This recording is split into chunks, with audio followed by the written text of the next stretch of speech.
안녕하세요. 저는 20대 후반인 여성입니다. 저는 5년을 만난 남자친구가 있었어요. 한 달 전에 헤어졌습니다. 오랜 기간을 만나왔던 사람이라 막상 헤어지면 많이 힘들까봐 걱정이 앞섰는데 속이 다 후련하네요. 아무래도 이런 이야기를 친구들에게 할 순 없어서 임금님 귀는 당나귀 귀라는 심정으로 이렇게 사연으로나마 하소연을 하고 싶어 글을 써봅니다. 제가 오랜 기간을 만난 남자친구였던 2살이 연상인 오빠는 알뜰한 사람이었어요. 사실 저희 집도 그리 부유한 편은 아니었습니다. 살짝 빠듯한 정도랄까요? 당연히 대학교 학비도 학자금 대출을 해야 하는 수준이었죠. 그래서 어렸을 때부터 습관적으로 절약이 몸에 배어있는 편입니다. 요즘은 시대가 좋아져서 인터넷으로 제가 사고 쓰지 않는 물건들은 저렴한 가격에 내놓으면 필요한 사람이 제게 돈을 주고 가져가는 식의 중고거래가 잘 형성되어 있어요. 제가 혼자 살고 있는데 이사를 하면서 엄마가 제게 스팀 다리미를 하나 사주셨습니다. 그래서 원래 가지고 있었던 전기 다리미를 중고로 내놨었죠. 그때 다리미를 사겠다고 나타난 사람이 제 남자친구였던 오빠입니다. 제 이상형은 눈썹이 일자로 짙은 남자인데 오빠가 딱 그랬어요. 약간 첫눈에 반한 느낌이 들었죠. 가격도 선뜻 제가 5,000원도 깎아주었답니다. 거래가 끝난 후 제가 잘 사용하고 계시냐는 연락을 시작으로 만남을 이어갈 수 있게 되었고 우리 사이는 빠르게 연인 사이로 발전했어요. 알뜰살뜰하게 살고 있는 모습이 저와 비슷하더라고요. 그 모습에 반하게 되었습니다. 제 인생 첫 남자친구였어요. 저보다 조금 더 알뜰한 정도로 생각을 했었는데 전혀 아니었습니다. 세상 짠돌이의 구두쇠더라고요. 오빠와 5년 동안 만나면서 참 많은 일이 있었어요. 사귀게 된 이유는 제가 5만 원이 채 되지 않는 립스틱을 선물해달라고 했는데 그때 오빠의 실체를 알게 되었거든요. 사실 이걸 들으시면 자기 돈으로 사면 되는 건데 왜 사달라고 해? 라고 생각하시는 분들도 계실 거예요. 근데 저는 이것이 저만의 애정을 확인하는 방법이었습니다. 왜냐하면 오빠는 만날 때마다 돈 거리는 사람이니까요. 저는 돈 5만 원 때문에 헤어지게 되었어요. 립스틱을 하나 선물해달라고 했다고 오만 소리를 다 하더라고요. 된장년이 뭐니 이렇게 사치를 많이 부리는 사람이었냐면서 말이죠. 저보고 아니 지연아, 네가 몇백만 원짜리 가방도 사고 이런 부유한 여자들이면 몰라도 네가 저런 비싼 립스틱을 왜 쓰려고 해? 그런 걸 보고 다른 사람들이 분수도 모른다고 말을 하는 거야. 아직 어리다 어려. 라고 하는 게 아니겠나요? 맞아요. 저희 집 부유하지 않아요. 몇백만 원짜리 명품 가방? 저 하나도 없어요. 그런데 정말 5만 원도 안 되는 립스틱 하나가 사치라고 생각하시나요? 저도 직장인이고 돈을 버는데 분수를 모른다는 말이 어찌나 가슴에 꽂히던지. 이런 걸 속물이라고 말을 하는 거라고 비아냥대는 남자친구에게 저는 그만 헤어지자고 통보를 했습니다. 사실 지나치게 돈을 아끼려는 모습에 정이 많이 떨어져 있었어요. 늘 더치페이를 했었거든요. 일단 바깥에서 사 먹는 음식들이 애초에 엄청 비싼 음식들은 아니었어요. 주로 기사식당에 저를 자주 데려갔고 밥값이 12,900원 이런 식으로 나오면 정말 10원짜리까지 더치페이를 요구했죠. 마트에서 막대 아이스크림이나 작은 사탕 이렇게 1,000원 안쪽의 군것질거리는 제게 사다 주었는데 그럴 때마다 오빠가 큰맘 먹었다. 너니까 이런 거 사주는 거야. 라고 말을 하는데 뭔가 연애를 하면 할수록 전반적으로 참 궁상맞다는 생각이 들기 시작하더라고요. 5년을 만나면서 저희가 얼마나 많은 기념일이 있었겠나요? 물론 돈을 아끼는 건 좋은 일이 맞습니다. 돈은 허투루 쓰지 않아야 되니까요. 하지만 저는 써야 되는 순간이 오면 시원하게 쓰고 싶은 사람이에요. 기념일 내내 남들 다 가보는 아웃백, 빕스, 이런 패밀리 레스토랑도 가보지 못했습니다. 비싸다는 이유로 말이에요. 항상 밥은 한 끼에 6,000원 내로 먹을 수 있는 곳에 가야 했죠. 5년을 만났는데 영화 본 적이 10손가락에 꼽을 정도예요. 영화관에서 보는 비용이 너무 아깝다는 이유로 말이죠. 3년 정도 지나면 TV에서 다 재방송해주는데 참았다 그때 보라고 하더라고요. 영화 볼 돈이면 밥 한 끼 해결할 수 있는 거 알지 않냐면서요. 참, 그 말이 뭐라고 어쩜 그렇게 서러운지. 올해 제 생일인 날엔 초코파이를 쌓아서 케이크라고 제게 건네어 주더라고요. 제 나이가 올해 28살입니다. 초등학생, 중학생이 아니라요. 비싼 생크림 케이크로 생일을 축하해 주겠다는 것은 바라지도 않았어요. 그냥 적당한 수준은 되길 바랬는데 서른이 코앞인 나이에 초코파이가 뭐냐고요. 1년 중 가장 기뻐야 할 제 생일에 제 기분은 정말 형용할 수 없었어요. 올해 초에 제가 가고 싶었던 회사로 운 좋게 이직을 할 수 있어서 연봉은 오르고 일하는 시간은 조금 줄어들게 되었어요. 그래서 마음과 지갑에 여유가 생기니 올해 유달리 궁상맞게 느껴졌습니다. 생일날 초코파이 케이크를 보며 서글퍼지는 마음을 억누르고 케이크가 먹고 싶다고 했어요. 오빠는 버럭 소리를 지르며 우리 형편에 무슨 케이크야. 너 나랑 결혼 안 할 거야? 그렇게 하고 싶은 거 사고 먹고 싶은 거 다 먹으면 결혼은 대체 언제 할래? 정신이 있는 거야 없는 거야? 라고 하더라고요. 그래서 이번에 립스틱을 하나 사달라고 말해본 거였습니다. 만약 아무런 말도 없이 사준다면 계속 연애할 생각이었거든요. 그럴 확률은 제로에 가까웠긴 했지만요. 헤어지자는 제 말을 듣고 오빠는 저를 붙잡았어요. 제가 그래서 물어봤어요. 내가 왜 좋은 건지 이유를 말해달라고요. 그랬더니 제가 좋은 이유는 딱 하나였어요. 제가 검소한 여자여서 너무 좋대요. 가방을 사도 엄청 비싼 가방이 5만 원 정도고 화장품도 백화점보다는 길을 걸어가다 보이는 아무런 화장품이나 사용하고 옷도 길거리에 파는 티셔츠 5천 원, 치마 8천 원씩 주고 사 입는 모습이 이뻐 보였다고 해요. 제 얼굴이 엄청 예쁘지 않지만 검소하고 아낄 줄 아는 사람이라서 착할 것 같았대요. 저 같은 사람에게 미래를 맡기고 싶었다고 합니다. 진짜 뭔가 망치로 한 대 얻어맞은 듯한 느낌이라고 해야 하나요? 멍하더라고요. 그리고 가장 먼저 느낀 감정은 비참함이었습니다. 처음 사귀어보는 남자친구는 제게 결혼을 전제로 만나고 싶다고 말을 했어요. 제가 너무 세상 물정을 몰랐었죠. 그래서 더운 여름날엔 은행에 가서 더위를 피했고 슈퍼에서 캔콜라를 하나씩 사고 나서 햄버거 가게 2층 창가 자리에 앉아 마셨어요. 술 마시고 싶은 날엔 무조건 포장마차에 가서 제일 싼 안주 하나 시켜 먹었죠.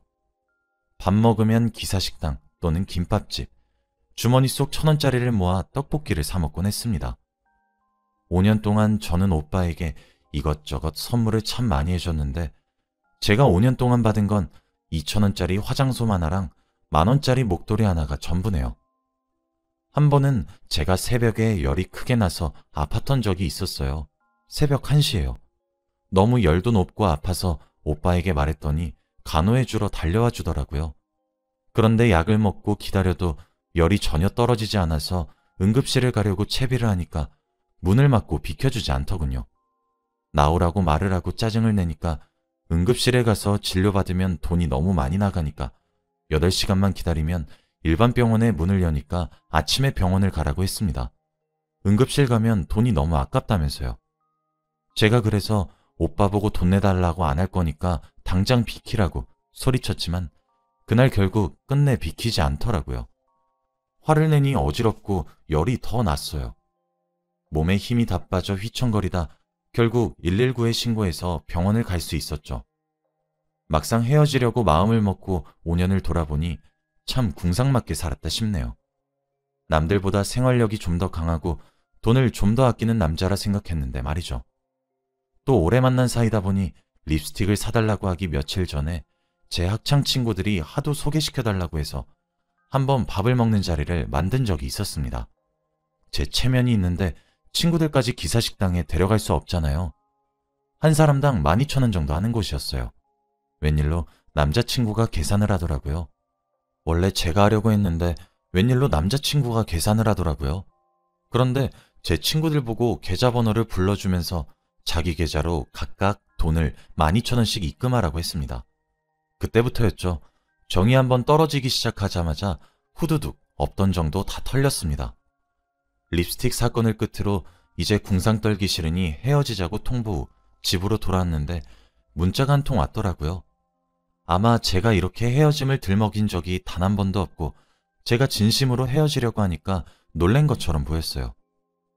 지연아, 오빠 연락 왜 자꾸 피해? 전화 자꾸 거절하고 있는 것 같아서 이렇게 문자 한 통 남겨. 내가 너하고 결혼하기 위해서 열심히 일해서 돈을 모으려고 하는 게 죄는 아니잖아. 안 그래? 그리고 궁상이라니. 말이 너무 심한 것 같아. 오빠 화나려고 하지만 난 오빠니까 참을게. 우리 애기가 잠시 화가 나서 투정 부렸다고 이해하고 넘어갈게. 나는 너보다 4살 더 먹었으니 용서해 줄 수 있어. 그리고 립스틱 하나 사주지 않아서 이렇게 어린아이같이 투정만 부리려고 하고 철없이 구는 것 같은데 알겠어. 립스틱 사줄게.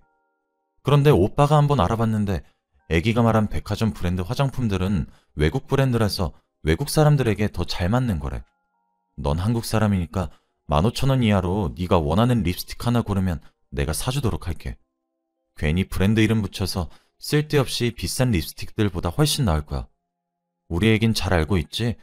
오빠가 얼마나 냉정한 사람인지 잘 알고 있지? 누구보다 네가 제일 잘 알잖아. 너는 지금 속물 같은 사람으로 점점 변하고 있는 것 같아. 오빠 마음이 아프다. 너 돈이나 밝히고 명품이나 밝히는 그런 여자 아니잖아? 그렇게 착하고 검소한 너를 오빠는 놓아줄 수 없어. 지금 애기가 나이가 어려서 오빠가 돈 아끼자는 거에 일일이 서운해하는 것 같은데 시간이 지나고 보면 아, 우리 오빠가 나를 이렇게 많이 사랑했구나 하는 걸 느낄 수 있을 거야. 어리석은 실수 용서하는 건 지금이 마지막이야. 오빠가 이렇게 먼저 한 발짝 다가갔으니 애기도 나에게 다가와야겠지? 우리 애기가 또 같은 실수를 반복하지 않을 거라고 오빠는 믿고 있어. 애기는 오빠 없이 살지 못한다고 말했었잖아. 애기 입으로. 애기가 했던 약속 애기가 지켜. 우린 손잡고 끝까지 같이 가기로 했잖아. 이 연락을 끝으로 애기한테 먼저 연락하지 않을 거야. 나 냉정한 거 애기가 잘 알고 있잖아. 네가 연락하지 않으면 난 더 이상 연락하지 않을 거야. 만약 애기가 연락하지 않으면 분명 후회할 거란 사실은 명심하고 잘 생각하고 행동하길 바랄게. 세상에 오빠처럼 자상하고 애기 생각하는 남자 없을 거야. 연락 기다리고 있을게. 라고 말이죠. 저 진짜 문자를 읽는 순간 입에서 욕이 다 나오더라고요. 저는 바로 답장을 보냈습니다. 저기요, 김수혁 씨. 애기 거리지 말고 오빠 거리지 마세요. 진짜 문자 보다가 역겨워서 토할 뻔했어. 그냥 평생 궁상이나 떨면서 살아. 그쪽은 평생 다른 여자 만나서 그 여자 괴롭히지 말고 좋아하는 돈 꼭 끌어안고 오순도순 살길 바랄게. 아낄 수 있는 곳은 아끼는 게 맞다고도 생각해. 그렇지만 평생 당신처럼 궁상 떨고 싶지 않아. 그리고 진짜 나여서 참고 만났던 거야. 내가 처음 사귀었던 남자친구에서 내가 세상 물정을 너무 몰라서 그래서 5년이나 만나준 거라고. 그리고 우리 집 그렇게 똥구멍 찢어지게 안 가난해. 남들처럼 엄청나게 부유한 건 아니지만 미친 듯이 가난한 집 딸내미 아니라고. 사람 거지 취급하지 마. 기분 더러워. 그리고 5년 전 내가 그쪽을 만났을 당시에 학생이니까 저렴한 옷을 사서 입었던 거지. 사람은 나이를 먹고 환경이 변해. 옷을 사더라도 사는 목적과 때와 장소가 있어. 어떻게 서른이 코앞인 여자 보고 5,000원짜리 옷을 사 입는 모습에 반했다고 할 수가 있지? 너무 궁상 맞고 찌질해. 알아? 궁상 맞은 데다가 이제 구질구질하기까지 한 모양이네. 2번 다시 연락도 하지 말아주었으면 좋겠고 내 연락처도 당장 지웠으면 해. 이 문자 끝으로 차단할 거야. 정말 함께해서 더러웠고 2번 다시 만나지 말자. 라고 문자를 보낸 뒤 차단했습니다. 그 뒤로 친구들에게 자세한 속사정은 이야기하지 않고 헤어졌다고만 했더니 줄줄이 소개팅을 주선해주겠다고 하더라고요. 지금은 그중 한 분과 마음이 맞아 사귀고 있습니다. 그분도 제 전 남자친구와 동갑인 4살 연상인 남자인데 정말 존중받고 있는 느낌이 들어요. 지금 남자친구는 취미가 운동이라 어깨도 넓고 몸도 다부지죠. 그리고 로맨틱한 사람입니다. 살면서 꽃다발을 받아보긴 난생 처음이에요. 저와 비슷한 가정환경에서 자란 사람이죠. 부모님이 남자를 고를 때는 항상 가정환경이 비슷한 남자를 만나라고 했는데 그 말을 이제서야 뼈저리게 와닿네요. 아, 정말 속이 시원했던 건 지금 남자친구가 저를 집 앞까지 데려다 준 적이 있었는데 집 앞에 진짜 익숙한 실루엣이 하나 서 있더라고요. 자세히 보니 글쎄 전 남자친구였어요. 남자친구에게 고맙다고 들어가려고 하는데 절 부르더라고요. 그러면서 너 남자 생겨서 나 버린 거였냐? 라면서 길에서 소리를 꽥 지르고 윽박 지르는데 그때 남자친구가 뭡니까? 라고 저를 남자친구 뒤로 끌어 보호하듯 다가가니까 소리를 지르다가 움찔거리며 물러나더라고요. 그래서 기환씨 미안해요. 전에 만났던 사람인데 분명 제가 헤어지자 하고 관계를 정확히 끝냈는데도 저희 집 주소 알아서 이렇게 찾아왔나 봐요. 너무 미안해요. 라고 했더니 남자친구는 지연씨가 미안할 필요가 뭐가 있어요. 라고 하며 전 남자친구에게 가라고 얘기했습니다. 그놈은 아니 내가 왜 가요? 그쪽이 꺼지세요. 야, 너 일로 와봐. 김지연, 너 진짜 완전 불리하우였구나. 여잔 나이 먹으면 먹을수록 속물같이 굴고 늙은 여우가 된다더니 너도 다른 여자들이랑 똑같은 년이었구나. 못된 년. 이러면서 제게 삿대질을 했어요. 제 남자친구는 그놈의 행태에 화가 났는지 삿대질하는 손에 손목을 잡고 뒤로 꺾었습니다. 악악거리며 소리 지르는 그놈에게 제 남자친구는 아니 지금 누구 여자친구한테 지금 연연거리고 삿대질이에요. 경찰 불러서 신고해버리기 전에 두 번 다시 여기 찾아오지 마세요. 아니 진짜 이 사람 헤어졌으면 헤어진 거지. 당신 미쳤어? 이 오밤중에 전 여자친구 집 앞에 뭔 생각으로 찾아온 거야? 당장 안 꺼져? 라며 화를 내고 꺾인 손을 바닥을 향해 던지니까 그놈은 정말 볼품없이 나동그라졌죠. 진짜 솔직히 웃기고 고소한 마음이 들었습니다. 바닥에 내동댕이 쳐진 전 남자친구는 손목을 움켜쥐고는 꽁지가 빠져라 도망갔어요. 제 현재 남자친구는 그날 마치 공주님을 구해준 백마탄 기사님 같았습니다. 그 후에도 발신자 번호를 바꿔가며 가만두지 않겠다, 이렇게 쉽게 끝낼 수 있을 것 같냐 등 전 남자친구로 추정되는 협박성 메시지들이 여러 통 왔고 남자친구에게 전부 다 말했어요. 제게서 전 남자친구의 번호를 받아 직접 전화를 걸더라고요. 아마 모르는 번호라서 전 남자친구도 전화를 바로 받은 것 같았어요. 여보세요? 라며 받은 상대에게 남자친구는 만약에 지연씨 휴대전화에 한 번만 더 이딴 개같은 문자 보내시면 경찰서에서 뵐 것 같네요. 이제 마지막으로 드리는 경고입니다. 명심하세요. 지연씨도 저도 진짜 참을 만큼 참은 것 같으니까 어디 끝까지 한번 해보세요. 누가 이기나 한번 해봅시다 어디. 라고 하니 대답도 않고 전화를 뚝 끊더군요. 신기하게도 그 이후로 그런 메시지들도 싹 끊겼고 평화를 찾아왔습니다. 요즘은 너무 행복하고 사랑이 충만한 하루하루를 보내고 있어요. 저란 사람을 귀하게 여겨 사랑을 주는 남자친구와 연애하는 하루하루가 너무 행복할 뿐이에요. 저는 이렇게 두 번의 연애를 통해 한 가지 배웠습니다. 존중받지 못한 관계는 빨리 청산해야 된다는 것을요. 제 사연을 읽으신 여러분들의 연애는 어떤가요? 존중받고 사랑이 가득한가요? 아니면 남자친구의 태도에서 약간의 의문점이 생기나요? 만일 후자라면 깊이 고민해보세요. 만일 그렇다면 저처럼 오래 끌지 않길 바랄게요. 제 사연을 읽어주셔서 감사드립니다. 오늘도 행복한 하루 되시길 바라며 마칠게요.